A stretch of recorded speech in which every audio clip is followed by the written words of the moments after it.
ആരൊക്കെയാണ് ഈ കുത്തിയിരിക്കണത്? ഞങ്ങളാണ് പാത്തുമ്മ, ഋഷിക്കാന്റെ പെങ്ങള്. നിങ്ങൾ നമ്മുടെ ആടിനെ കണ്ട? ബഷീക്കാക്ക പറയണ് ഋഷിക്കാന്റെ പുസ്തകം ഞങ്ങളുടെ ആട് തിന്നൂന്ന്.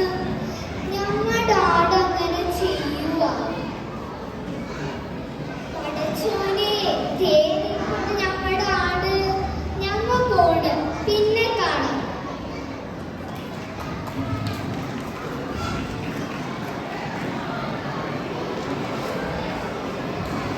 നന്ദി.